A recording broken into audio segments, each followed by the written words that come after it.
Now, Wave 31 Storm Tracker meteorologist Grace Anello with 31 Triple Doppler. And Grace, speaking of that wild weather, we had some in our area as well. Yeah. We absolutely did. So again, no one that I know of was injured, but we did have some trees down. We had plenty of hail, and we had some damaging straight line wind gusts as well. That hail was significant to look at. Some of the pictures folks sent us. It absolutely was, and it started early on in the day. It was afternoon hail. Right. Yeah. All right, let's take a look right now at some of that damage across North Alabama and southern Tennessee from just yesterday. Now, we saw plenty of hail reports in Madison and Limestone counties, penny-sized, even up to golf ball size in some areas. Now, our eastern counties, they saw large hail as well. We also saw plenty of trees down and wind damage in this area. We saw some of those trees down on power lines, resulting in some power outages. Also, Lauderdale and Colbert counties, you saw 60-mile-an-hour wind gusts, both on radar and confirmed on the ground, with multiple trees down across roads as well. So I'm glad that everyone's okay, and I'm glad that we can turn the page. And that's exactly what we're doing today.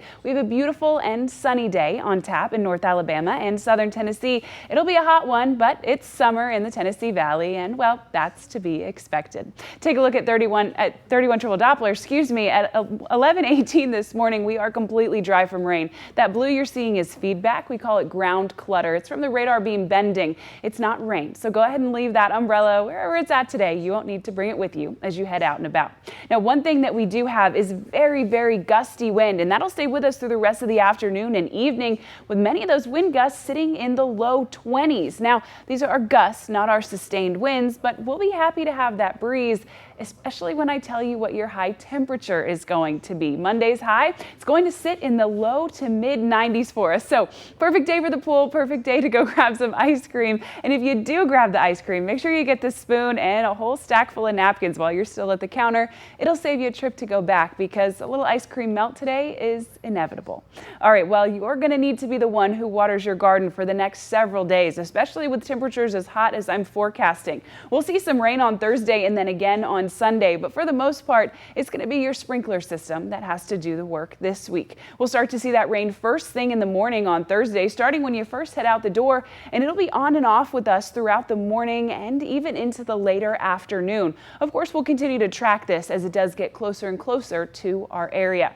At 7 o'clock on Thursday, we'll still have some cloud cover in the mix, but we will have said goodbye to the rain, and that is certainly a win for your commute home and your dinner time on Thursday. All right, so that's talked about today's heat, talked about the rain. The next really big story is the heat I'm tracking in time for this weekend. We'll stay close to seasonal average on Monday, Tuesday, and Wednesday, but then take a look at Friday with a high temperature of 101 degrees. Once we factor in the humidity on Friday, we could be feeling up to 110. So it's time to start thinking about heat safety again. Make sure you don't leave anything or anyone that you love in a hot car, and make sure you're staying hydrated and taking breaks in the shade, because it is going to be a scorcher out there for the next several days, and of course for the rest of the summer as well. Well, if you're able to safely be outside, this week is certainly the week to do it when we have the sunshine. Friday, we have issued a 31 alert day already for that excessive heat.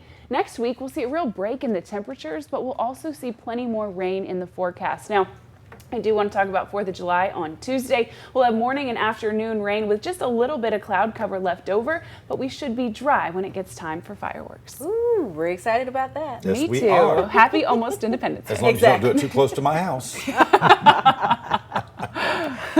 Well, coming up, Sarah